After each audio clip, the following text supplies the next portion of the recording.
Hello friends, welcome to spice and sparkle. நம்ம இன்றைக்கி உருளைக்கிழங்குல ஒரு ஸ்டார்டர் ரெசிபி தாங்க பார்க்க போகிறோம். உருளைக்கிழங்குல ஸ்டார்டர் ரெசிபியே நிறைய பண்ணலாம். அதுவும் நாம் பண்ண போகிற இந்த ரெசிபி ரொம்ப சிம்பிள். ஜஸ்ட் ஒரு 15 மினிட்ஸில் சட்டுன்னு செய்யக்கூடிய ஒரு ரெசிபி. அதுவும் இது வந்து ஒரு கொரியன் ஃபேமஸ் ரெசிபி. ஆனால் என்னதான் கொரியன் ரெசிபியாக இருந்தாலும் நம்ம ஊர் ஸ்டைலில் செஞ்சாதாங்க நமக்கு பிடிக்கும். வாங்க அதை எப்படி செய்கிறதுன்னு பார்க்கலாம். அதுக்கு ஒரு 1/4 கிலோ அளவுக்கு உருளைக்கிழங்கு நல்லா வேக வச்சு மசிச்சு எடுத்து வச்சுக்கோங்க.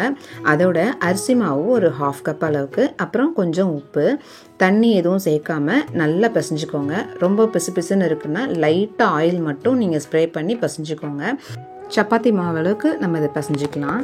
பிசைஞ்சிட்டு அப்படியே குட்டி குட்டியாக குலோப் ஜாமுனுக்கு பிடிப்போம் பார்த்தீங்களா, அந்த மாதிரி குட்டி குட்டி உருண்டையாக பிடிச்சி ரெடி பண்ணி எடுத்து வச்சிடலாம். பிசுன்னு ஒட்டுது அப்படின்னா கையில் லைட்டாக ஆயில் மட்டும் தடவிட்டு நீங்கள் பிடிச்சி எடுத்து வச்சுக்கோங்க. இதை வந்து ஸ்ட்ரெயிட்டாக நம்ம ஹாட் வாட்டர்லேயும் போட்டு பாயில் பண்ணி எடுத்து வைக்கலாம். இன்றைக்கி நான் ஸ்ட்ரெயிட்டாக பாயில் பண்ணல, ஒரு ஸ்டீமர் வச்சு தான் நான் ஸ்டீம் பண்ண போகிறேன். அப்புறம் தண்ணி கொதி வந்ததுக்கப்புறம் நம்ம வைக்க வேண்டிய பாத்திரத்தில் முதல்ல ஆயில் வச்சு நல்லா தடவிடலாம், ஒட்டாமல் இருக்கிறதுக்காக. அப்புறம் நம்ம பிடிச்சி வச்சுருக்க அந்த பால்ஸ் எல்லாம் அதில் போட்டுட்டு ஒரு 10 நிமிஷம் மட்டும் நம்ம அதை ஸ்டீம் பண்ணி எடுத்துக்கலாம். அதுக்கு ஒரு சின்ன மசாலா மட்டும் ரெடி பண்ணிடலாம். அதுக்கு சில்லி ஃப்ளேக்ஸ் 2 ஸ்பூன், அப்புறம் காஷ்மீரி சில்லி 2 ஸ்பூன், அதுக்கப்புறம் கொஞ்சமாக உப்பு, அதுக்கப்புறம் பிங்க் சால்ட் ஒரு 1/2 டீஸ்பூன், அதுக்கப்புறம் சுகர் ஒரு 1/2 டீஸ்பூன். இதெல்லாம் மிக்ஸ் ஆகிற அளவுக்கு மட்டும் ஜஸ்ட் ஒரு 2 செகண்ட்ஸ் மட்டும் பல்ஸ் மோடில் வச்சு ஊட்டி எடுத்துடலாம். இப்போ நம்ம பால்ஸும் ரெடியாக இருக்கும். இதை அப்படியே ஸ்டீமர்லேருந்து எடுத்துகிட்டு நார்மல் ரூம் டெம்பரேச்சரில் இருக்க வாட்டரில் ஜஸ்ட் ஒரு 2 செகண்ட்ஸ் மட்டும் போட்டு அதை கூல் டவுன் பண்ணிவிட்டு ஒரு பிளேட்டில் மாற்றி எடுத்து வச்சிடலாம். எடுத்து வச்சுட்டு ஒரு கடாயை ஹீட் பண்ணிக்கோங்க. கடாய் ஹீட் ஆனதுக்கப்புறம் ஒரு 2 டேபிள் ஸ்பூன் அளவுக்கு நம்ம ஆயில் சேர்த்திடலாம். சேர்த்திட்டு பூண்டு ஒரு 4-5 பல், அப்புறம் பச்சை மிளகா ஒரு 2, இஞ்சி ஒரு 1.5 இன்ச்சு அளவுக்கு நல்லா பொடி பொடியாக சாப் பண்ணிக்கோங்க. சாப் பண்ணிவிட்டு அதையும் சேர்த்திடலாம்.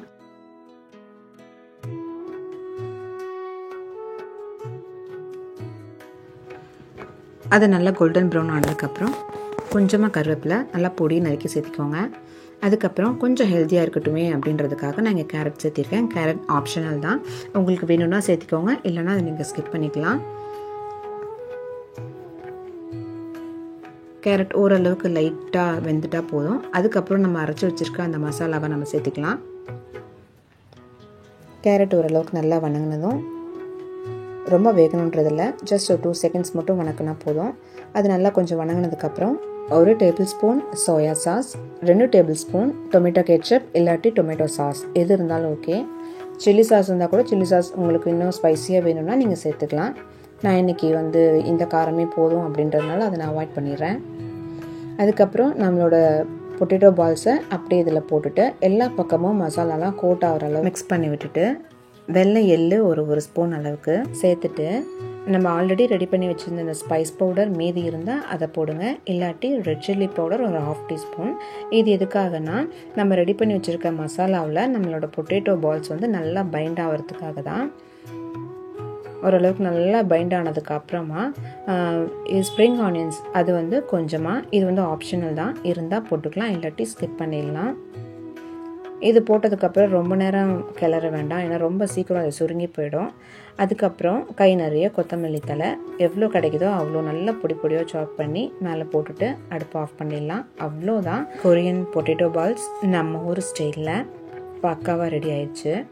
இப்போ இதை பிளேட்டிங்க்கு ரெடி ஆயிடுச்சு. நம்ம இதை பிளேட் பண்ணிடலாம். இப்போ நீங்கள் எதில் சர்வ் பண்ணணும்னு நினைக்கிறீங்களோ அதில் நீங்கள் இதை சர்வ் பண்ணலாம். எக்ஸ்ட்ரா சாஸ் ஏதாவது வேணாலும் நீங்கள் இதை ஆட் பண்ணிக்கலாம். இதுக்கு பெருசாலாம் ஒன்றும் தேவைப்படாதுங்க. ஜஸ்ட்டு வீட்டில் இருக்கக்கூடிய உருளைக்கிழங்கு, அரிசி மாவு, அதுவும் சாஸ் பாட்லாம் இப்போல்லாம் எல்லார் வீட்லேயும் இருக்கிறது தான். அந்த மாதிரி வீட்டில் இருக்கிறத வச்சு ரொம்ப சிம்பிளாக ஒரு டீ டைம்க்கோ இல்லை குழந்தைங்களுக்கு ஸ்நாக்ஸ் பாக்ஸ்க்கோ எதுக்குனாலும் இதை டக்குன்னு செஞ்சு கொடுத்துடலாம். அவ்வளோதான். இது சும்மா கொரியன் ஃபுட்டுன்றதுனால ஒரு அழகுக்காக அந்த 2 சாப்ஸ்டிக்கை வச்சுருக்கேன். பட் நமக்கு அதெல்லாம் செட் ஆகாது. நமக்கு எப்பயும் நம்ம ஒரு ஸ்டைல் தான். எல்லா பக்கமும் நல்லா கோட் ஆகிருக்கு,